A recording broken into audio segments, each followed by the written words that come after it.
जहां मैं मैदान में आगे देख रहा हूं, कुर्सियों पे तो बैठे ही हैं लोग, लेकिन बड़ी संख्या में लोग हमें चारों तरफ खड़े दिखाई दे रहे हैं। कहीं हमें लाल दिखाई दे रहा है, कहीं हमें पीला दिखाई दे रहा है। बाईं तरफ दूर खड़े लोग हैं, वहां पीछे भी बड़ी संख्या में लोग हैं, और इस मैदान में लाल पीला ही दिखाई दे रहा है। ये दो दलों का रंग है, लाल पीला। अभी तो दो ही रंग एक साथ आए हैं, अभी तो दो ही रंग हैं, लाल और पीला यहां दिखाई दे रहा है। सोचो लखनऊ में और दिल्ली में बैठे लोग कैसे लाल पीले हो रहे होंगे। समाजवादी पार्टी ने सब रंग जोड़ लिए। समाजवादी पार्टी ने आज सब रंग को जोड़ लिया है, चाहे वो लाल हो, पीला हो, हरा हो, सफेद हो, नीला हो। समाजवादी पार्टी गुलदस्ता बना रही है, सब लोगों को जोड़ करके, सब रंगों को साथ ला करके उत्तर प्रदेश को बनाने का काम और गुलदस्ता बनाने का काम कर रही है समाजवादी पार्टी। और दूसरी तरफ एक रंग वाले लोग हैं। एक रंग वाले लोग क्या जीवन में खुशहाली लाएंगे, ये बताओ आप। वो कोई जीवन में रंग नहीं ला सकते। अभी मैं सुन रहा था कि लोग बदलाव चाहते हैं, बदलाव।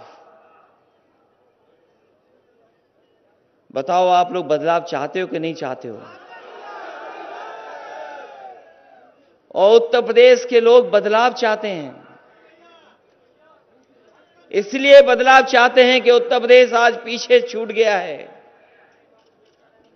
जिन लोगों ने आंकड़े देखे होंगे, जानकारी हासिल की होगी, वो जानते होंगे कि आज उत्तर प्रदेश गरीबी में पीछे चलता चला जा रहा है। और ये हम और आप लोग नहीं कह रहे, जो नीति आयोग है भारत सरकार का, वो कह रहा है कि उत्तर प्रदेश पिछड़ गया है, पीछे चला गया है। और यहां पर हम संडीला में लोग इकट्ठे होकर के ये फैसला लेने आए हैं कि इस बार उत्तर प्रदेश से भारतीय जनता पार्टी का सफाया होने जा रहा है। ये भारतीय जनता पार्टी के लोग इस बार जनता का सामना नहीं कर पाएंगे।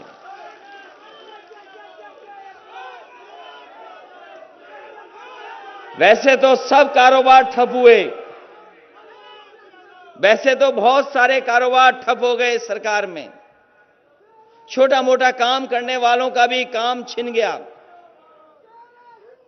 सुना है कि भाजपा के राज में संडीला के लड्डू का भी कारोबार ठप हो गया।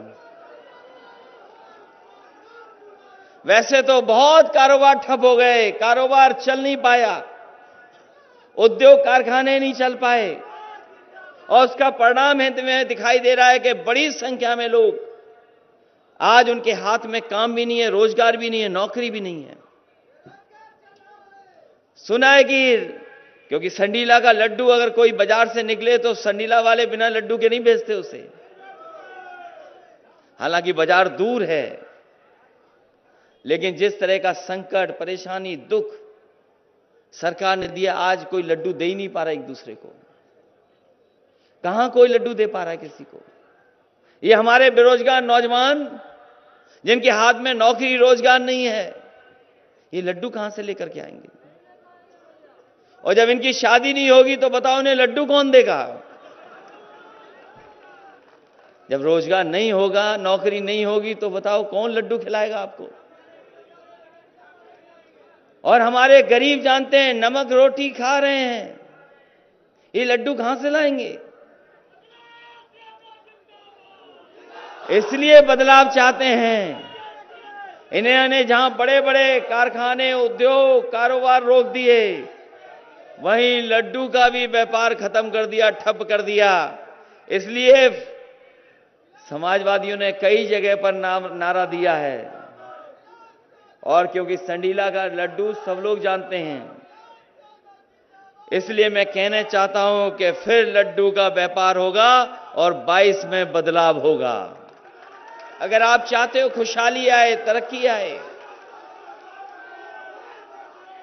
अगर आप चाहते हो उत्तर प्रदेश आगे बढ़े, यहां हमारे किसान हैं, गरीब हैं, गांव में रहने वाले लोग, आपको याद होगा भारतीय जनता पार्टी ने कहा कि हम किसानों की आय दोगुनी कर देंगे। आप खेती करने वाले लोग हैं, कोई हमें बताए मैदान से कि किसी किसान की आय दोगुनी हो गई हो तो बताए। अगर खेत में कोई चीज पैदा हुई, अगर आप मंडी गए होगे, बाजार गए होगे, आपको कीमत नहीं दे पाया, कोई कीमत नहीं दे पाया, और ऊपर से जिस तरीके से महंगाई की मार, आज डीजल महंगा, पेट्रोल महंगी, और आप लोग गए होगे खाद लेने, बताओ लाइन में खड़े रहे, क्या खाद मिल गई आपको? डीएपी नहीं दे पा रही सरकार, और अभी धान बिका होगा, सरकार ने तो कीमत तय की थी। बताओ हमारे किसान भाइयों, किसको धान की कीमत मिल गई?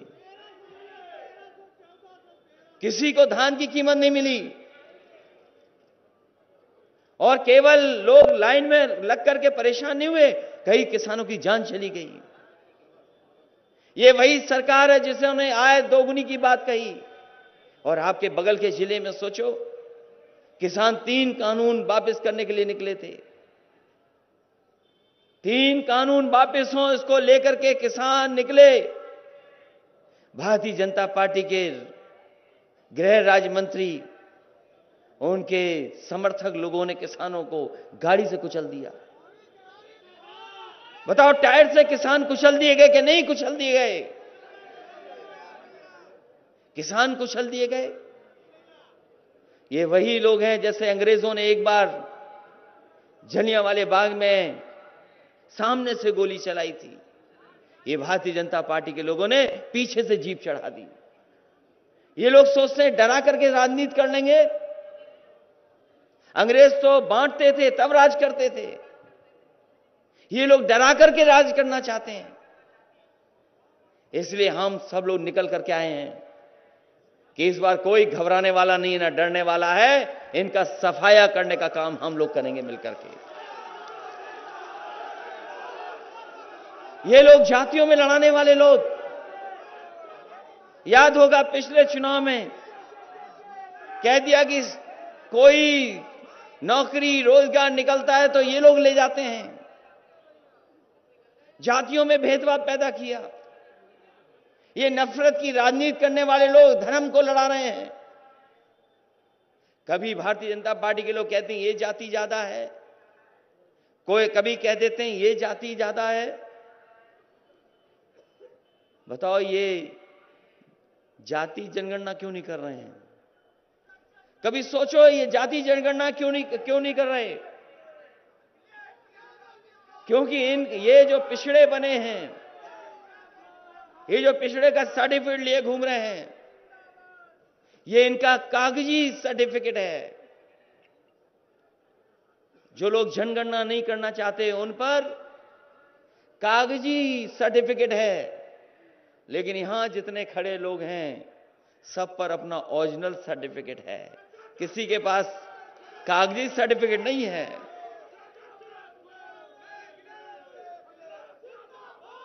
ये जानते हैं कि जिस समय जाति जनगणना हो जाएगी, ये जानते हैं कि जिस दिन जाति जनगणना हो जाएगी, इनकी गिनती नहीं पता लगेगी। ये गिनती में उतने नहीं है जो हिसाब किताब बता रहे हैं। इसलिए समाजवादी पार्टी का मानना है कि जाति जनगणना होनी चाहिए। अगर ये जाति जनगणना नहीं करते हैं तो समाजवादी सरकार बनेगी। हम लोग जाति जनगणना कर करके अपने लोगों को, उनको हक देने का काम, और जो पुरानी लड़ाई रही है कि आबादी के हिसाब से सम्मान मिले, तो आबादी के हिसाब से भागीदारी मिले। हम आपको भरोसा दिलाते हैं कि आबादी के हिसाब से भागीदारी भी होगी, आबादी के हिसाब से आपका सम्मान देने का काम भी समाजवादी लोग करेंगे। ये लोग दो ही चीज चलाते हैं भारतीय जनता पार्टी के लोग, जीप चलाते हैं और जीप चलाते हैं, जीप चलाते हैं और जीप चलाते हैं। कहते थे लाखों नौकरियां मिल जाएंगी, 70 लाख नौकरी मिलेंगी। बताओ हमारे रघुवंशी समाज के लोगों कितनों को नौकरी मिल गई? यहां बैठे खड़े नौजवान बताओ कहां है रोजगार, कहां है नौकरी? नौकरी नहीं है। और अब जब समय खत्म हो गया तो हमारे बाबा मुख्यमंत्री कहते हैं कि हम टैबलेट देंगे, नौजवानों को टैबलेट देंगे। बोलने लगे कि हम नौजवानों को टैबलेट देंगे। नौजवान पूछो उनसे कि 4.5 साल तक कौन सी टैबलेट हमें देते रहे, खिलाते रहे आप? और जो मुख्यमंत्री लैपटॉप चलाना नहीं जानता वो लैपटॉप आपको नहीं देगा। क्या आप सोचते हो मुख्यमंत्री जी लैपटॉप चलाना जानते होंगे? ये बिजली इसलिए महंगी हो रही है क्योंकि बिजली के कारखाने नहीं लगाए इन्होंने। और अगर बिजली के कारखाने लगे होते तो बिजली बन रही होती। ये बिजली बनाना नहीं जानते कि कौन से कारखाने से लग रही है बिजली। और चीजें तो बोल लेते हैं पत्रकार साथियों, कभी बिजली के कारखाने का नाम नहीं बोला होगा आपके सामने। उनसे सांड बुलवाना हो तो तुरंत बोल देंगे सांड, लेकिन उनसे कहो कि बिजली कारखाने का नाम बता दो तो शायद उन्हें कई दिन लगेंगे तब याद कर करके बता पाए। मुझे किसी ने बताया कि आजकल वो बिजली के कारखाने का नाम रट रहे हैं अकेले में बैठ करके। और हम ये जानते हैं जब तक रट करके तैयार होंगे तब तक सरकार चली जाएगी। इसलिए आपको भरोसा दिला के जा रहे हैं, सबसे ज्यादा बिजली के कारखाने अगर कहीं लगाए गए तो समाजवादी सरकार में लगाए, उसी का परिणाम है आज बिजली भी मिल रही है। लेकिन जिस तरीके से बिल आ रहा है, जब बिल आता है तो हमारे गरीबों को करंट लगता है, हमारे गरीबों को करंट लगता है। हम आपको भरोसा दिलाएंगे कि सरकार बनेगी तो उम्मीद से ज्यादा आपको राहत बिजली में देने का काम समाजवादी लोग करेंगे। मुझे याद है उस समय, जिस समय समाजवादी सरकार थी, देश के राष्ट्रपति जो रहे कलाम साहब हमसे मिले थे। उन्होंने कहा कि हम गांव में एक व्यवस्था लागू करना चाहते हैं जिससे कि गांव के घरों में बिजली पहुंच जाए और गांव के गरीबों को बिजली का बिल ना देना पड़े। मैंने उनकी पूरी बात सुनी थी कलाम साहब की, और जब उनकी सुन करके मैंने कहा कि हम बना देंगे इस कारखाने को, कुछ गांव को हम बिजली का इंतजाम कर देंगे, लेकिन हमने उनके सामने एक शर्त रखी कि अगर आप आकर के उद्घाटन करोगे तो हम इसको जल्दी बनवा देंगे। मुझे याद है कन्नौज में एक गांव में हम लोगों ने बिजली का सोलर का प्लांट लगवा दिया, 3 महीने में तैयार कर दिया, और 3 महीने में तैयार करा करके उस गांव को बिजली देने का इंतजाम कर दिया। और जब तैयार हो गया तो जो राष्ट्रपति रहे कलाम साहब, उनको बुलाया मैंने, उन्होंने उसका उद्घाटन किया। उद्घाटन होने के बाद उस गांव में लगातार फ्री बिजली मिलती थी, उन्हें बिल नहीं आता था। वो चक्की चलाना चाहे चक्की चला लें, खेत में पानी देना चाहे पानी का इंतजाम कर लें, पढ़ाई के लिए, घर के लिए, सड़क के लिए, उनके मोहल्लों में लाइट लगा दी। ऐसे इंतजाम करने का काम समाजवादी लोगों ने किया। अगर वही योजना हमें गांव-गांव लागू करनी पड़ी तो समाजवादी लोग उसको बजट में ला करके अपने गांव के लोगों को फ्री बिजली देने का काम भी इस तरीके से करने का काम करेंगे। आज हमारा विकास रुक गया यूपी का। बड़े बड़े आयोजन हुए लखनऊ में, जहां पर निवेश के लिए बड़े बड़े उद्योगपति बुलाए गए, देश के प्रधानमंत्री आए, राष्ट्रपति आए, वो आकर के चले गए, एमओयू साइन हो गए, बड़ी बड़ी योजनाओं का एमओयू साइन हुआ कि ये आएगा कारखाना, ये उद्योग लगेगा। लेकिन बताओ 4.5 साल हो गए पूरे, कौन सा कारखाना लगा है? हरदोई के लोगों बताओ कौन सा नया कारखाना लग गया? कोई कारखाना नहीं लगा पाए। हरदोई में वही संडीला में कारखाना चल रहे हैं जो समाजवादी सरकार में लगे थे। मुझे खुशी है इस बात की कि जिस समय समाजवादी सरकार थी ये जरूर कह रहे हैं कि हवाई अड्डा में एशिया का लगा रहे हैं, सबसे बड़ा हवाई अड्डा बना रहे हैं, लेकिन हरदोई में, संडीला में सबसे बड़ा प्लांट अगर कहीं लगाया गया था पेप्सी का, पानी का, जूस का, तो समाजवादी सरकार ने संडीला में लगवाने का काम किया था। आज भी वो प्लांट चल रहा है और न केवल उत्तर प्रदेश बल्कि देश का सबसे बड़ा प्लांट लगा है, वो समाजवादियों ने लगवाया। और ये कौन सा प्लांट एयरपोर्ट बना रहे हैं? एशिया का। और तब जब सरकार का समय खत्म हो गया तब लगा रहे हैं। और ये जो एयरपोर्ट बन रहा है वो आपके लिए नहीं बन रहा है। एयरपोर्ट में आप हवाई जहाज में नहीं चल पाओगे, ये बना रहे हैं सरकारी पैसे से, और जब बनकर के तैयार हो जाएगा तो इसको भी बेच देंगे। ये बेचने के लिए एयरपोर्ट बना रहे हैं। ये एयरपोर्ट इसलिए बना रहे हैं कल इनको बेचने का मौका मिल जाए। और फिर एशिया का क्यों सबसे बड़ा बना रहे हो? समाजवादियों को मौका मिलेगा तो वो एयरपोर्ट सरकार का रहेगा और दुनिया का सबसे बड़ा एयरपोर्ट बनाने का काम समाजवादी लोग करेंगे। अभी देखा होगा सड़क पर हवाई जहाज उतारे, अभी सड़क पर हवाई जहाज उतारे गए थे। ये काम तो समाजवादी लोग 5 साल पहले कर दिया था। ये नया काम नहीं है, समाजवादी 5 साल पहले करके छोड़ चुके हैं। जितने काम समाजवादियों ने किए वो काम आगे नहीं बढ़ पाए। ये एम्बुलेंस जो मंगाते हैं आप लोग बीमारी और तकलीफ में, समाजवादियों की देन है।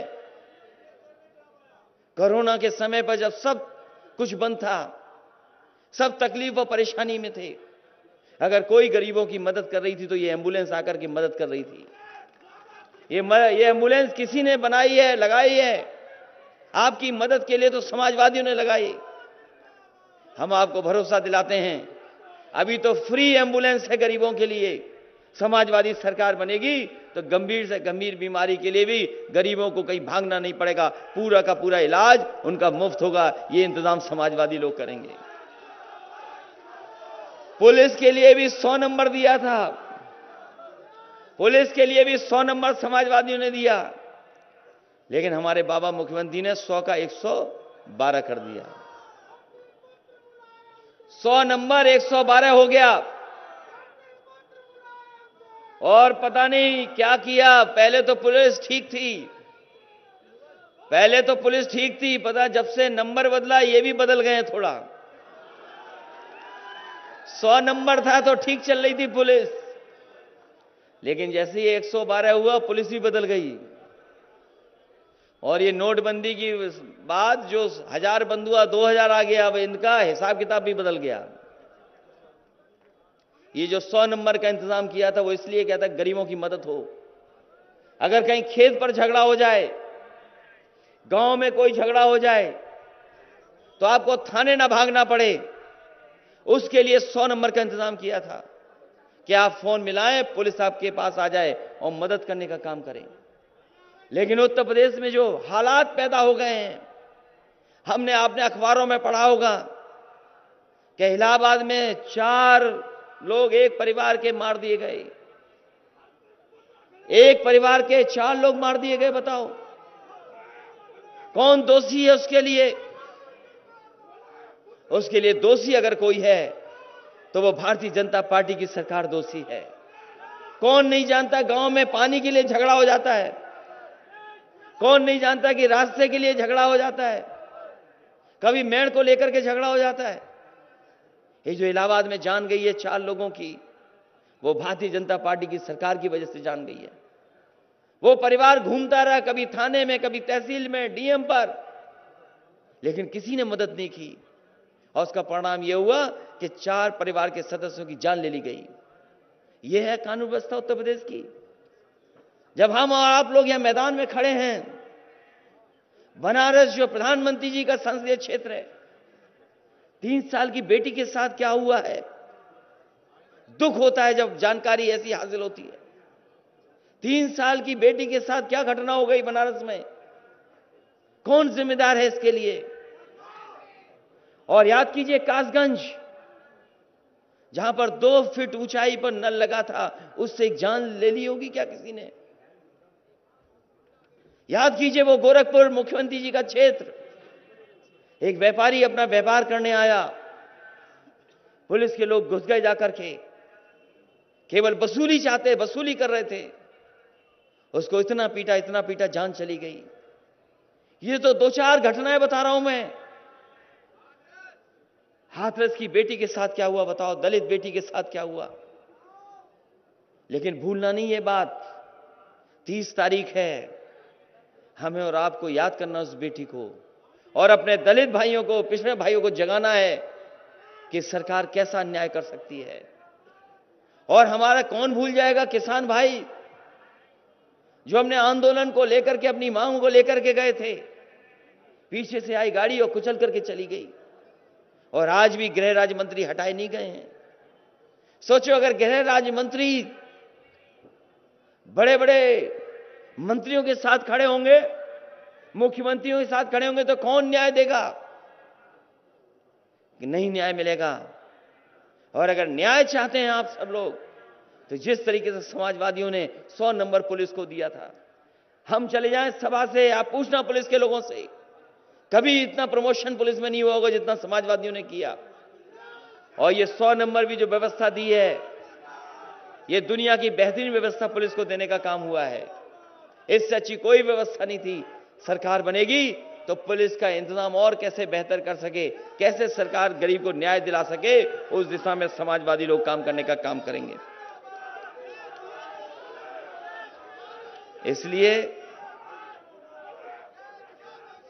इसलिए जहां किसान बर्बाद हो गया, नौजवान के हाथ में नौकरी रोजगार नहीं, डीजल पेट्रोल कितना महंगा हो गया। यही भारतीय जनता पार्टी के लोग सिलेंडर के नाम पर वोट ले रहे थे, गांव-गांव सिलेंडर भेज दिया था। बताओ हमारी माताएं बहनें कितना सिलेंडर भरा पा रही हैं? कोई भरा पा रहा है सिलेंडर के नहीं भरा पा रहा है? कितने रुपए का हो गया सिलेंडर अब? 1000 पहुंच गया। और पेट्रोल 100 पहुंच गया कि नहीं पहुंच गया? ये सरकार रहेगी तो हो सकता है 150 भी पहुंचा दें पेट्रोल। सिलेंडर महंगा, पेट्रोल महंगी, और बताओ कड़ुआ तेल कितना महंगा हो गया है, सरसों का तेल। सोचो हिसाब किताब कैसा है भारतीय जनता पार्टी का। जो किसान सरसों पैदा करता है उसको कीमत नहीं मिल रही, जो किसान सरसों पैदा कर रहा है उसको कीमत वहां नहीं दे रहे, और जब वही गरीब सरसों का तेल खरीदे तो बताओ कितने रुपए का मुनाफा कमा रहे हैं वो लोग। और सुनने में आया है अब गरीबों को ये लोग जहां बांट रहे हैं, केवल मार्च तक दे रहे हैं, चुनाव की वजह से बांट रहे हैं खाना। जो अनाज गरीबों को बांटा जा रहा है वो चुनाव तक बांटा जा रहा है। पहले नवंबर तक बट रहा था, अब कह दिया मार्च तक बटेगा, क्योंकि भारतीय जनता पार्टी के लोग जानते हैं कि मार्च के बाद सरकार ही नहीं रहेगी उनकी। इसलिए गरीब भाई बहनों, माताओं बहनों को हम कह के जा रहे हैं, गरीबों को, कि समाजवादी सरकार बनेगी, उससे भी बेहतर अगर हमें अनाज और इंतजाम करना पड़ेगा खाने पीने का, तो समाजवादी लोग अपनी सरकार में करने का काम करेंगे। और ये सरसों का तेल नहीं दे रहे आपको खाने में, जो सरकार खरीदने का इंतजाम कर रही है वो सरसों का तेल नहीं है, वो मिलावट का तेल ला रही है गरीबों के लिए। जो तेल आपको मिलेगा सरसों का तेल, वो सरसों का तेल नहीं है, वो कोई मिलावट का तेल है। क्योंकि भारतीय जनता पार्टी से पूछा गया कि ये सरसों का तेल महंगा क्यों हो गया, तो सरकार की तरफ से जवाब आया कि हम इसमें मिलावट नहीं कर पा रहे इसलिए महंगा है। और जो मिलने जा रहा है तेल वो मिलावट वाला मिलेगा, और पता नहीं कौन सी मिलावट कर दे भारतीय जनता पार्टी के लोग। इसलिए माताओं बहनों याद कीजिए, समाजवादी सरकार थी तो 500 रुपया आपको समाजवादी पेंशन मिलती थी। अपनी माताओं बहनों के लिए अगर हमें सम्मान में कोई और योजना चलानी पड़ी और इस महंगाई में 500 से ज्यादा देना पड़ा, 500 का 3 गुना भी करना पड़ा, तो अपनी माताओं बहनों के सम्मान में हम लोग ज्यादा राशि उनके अकाउंट में पहुंचाने का काम करेंगे। क्योंकि अभी चुनाव बाकी है, चुनाव में समय बाकी है। अभी योजना कोई बता देंगे तो भारतीय जनता पार्टी के लोग नकल कर लेंगे। इसलिए समय आने पर हम लोग अपनी माता बहनों के सम्मान में कोई न कोई योजना लाने का काम करेंगे। पहले 500 रुपए देते थे, लेकिन इस समय महंगाई बढ़ी है और 5 साल बीजेपी के लोग रहे हैं, इसलिए हमें अगर 3 गुना भी देना पड़ेगा तो हम लोग समाजवादी लोग इंतजाम करने का काम करेंगे। इसलिए इस मौके पर जहां आर्यवंशी समाज के लोग इकट्ठे हैं, इस कार्यक्रम के आयोजन में राममूर्ति, सुनील अरगवंशी जी, विशाल अरगवंशी और इनके तमाम सहयोगी साथियों को मैं बधाई देना चाहता हूं कि महाराजा सलई सिंह उर्वंशी के 15वें मूर्ति स्थापना दिवस में आपने हम लोगों को बुलाया। जब आपने इतना बड़ा आयोजन किया है तो संकल्प भी लें आने वाले समय में कि जो चुनाव होगा उसमें आप भारतीय जनता पार्टी के खिलाफ खड़े होकर के मतदान कर करके भारतीय जनता पार्टी का सफाया करने का काम करेंगे, क्योंकि उत्तर प्रदेश को इन्होंने पीछे कर दिया। सड़कें बनाई नहीं, जितनी सड़कें बनी समाजवादी सरकार में बनी। लखनऊ से लेकर के हरदोई तक चौड़ी सड़क बन रही थी, उतनी ही बनी जितनी सरकार में बनी थी। आपके पुलिस की 100 नंबर 112 कर दी, लेकिन पुलिस को बर्बाद कर दिया। एम्बुलेंस की व्यवस्था भी खराब कर दी। और कोरोना के समय पे हम लोगों ने देखा है कि जब गरीब को सबसे ज्यादा जरूरत थी मदद की, जब बीमारी में मदद की जरूरत थी, उस समय सरकार के लोगों ने मदद नहीं की। गरीब अपने आप भागता रहा, कभी दवाई के लिए, कभी बिस्तर के लिए और कभी ऑक्सीजन के लिए। इस सरकार ने गरीबों को अनाज छोड़ दिया। जो ये कहते थे कि दुनिया में हमारा डंका बजता है, पूरे देश ने देखा, दुनिया ने देखा किस तरीके से लाशें गंगा में बह रही थीं, गंगा में लाशें बह रही थीं। ऐसी खराब व्यवस्था कहीं नहीं हुई होगी जैसी सरकार में हुई है। ये वही भारतीय जनता पार्टी के लोग हैं जो मां गंगा को भी झूठ बोल करके उसको सफाई के लिए नारा दिया था, लेकिन आज भी साफ नहीं हुई। हो सकता है यहां पर गोमती साफ हो, लेकिन जैसे ही शहर में पहुंचती है गोमती गंदी हो जाती है। अगर नदियों को कोई साफ करने का इंतजाम कर रहा था तो समाजवादी लोग कर रहे थे। इन्होंने न गोमती साफ की, न गंगा में जुड़ने वाली कोई नदी को साफ किया है। अगर कहीं गंदगी सबसे ज्यादा बढ़ाई है तो भारतीय जनता पार्टी के लोगों ने गंदगी बढ़ाने का काम किया है। इस मौके पर हम आपको बधाई देते हैं, आपका स्वागत करते हैं और इस ऐतिहासिक कार्यक्रम के लिए आपको एक बार फिर बधाई देते हुए इस उम्मीद और भरोसे के साथ कि जब आप लोग इनके खिलाफ निकलेंगे, मतदान करेंगे, तो भारतीय जनता पार्टी की ऐतिहासिक हार होगी। ऐसी हार भारतीय जनता पार्टी ने देखी नहीं होगी जैसी हार होने जा रही है। और मैं हर बार कहता हूं, फिर कहता हूं, हमारे साथी भी कहते हैं कि जिस रास्ते से भारतीय जनता पार्टी ने सरकार बनाई थी, उस रास्ते को बंद करने का काम हम लोग कर रहे हैं। आने वाले समय में किसान भाई, नौजवानों, सब एक होकर के इन भारतीय जनता पार्टी के खिलाफ मतदान कर देना। इन्हीं शब्दों के साथ आज समाजवादी पार्टी में जो शामिल हो रहे हैं, अनिल वर्मा जी पूर्व विधायक, उनका भी स्वागत करते हैं और दूसरे हमारे, उनको भी बहुत बहुत बधाई। हमारे साथी कह रहे कि संडीला में गर्ल्स कॉलेज हो, ओवर ब्रिज हो, आप सरकार बनाइए। हमें संडीला के लिए जो भी इंतजाम करना पड़ेगा वो हम लोग इंतजाम कर करके इसको भी विकास से जोड़ने का काम करेंगे। साथ ही साथ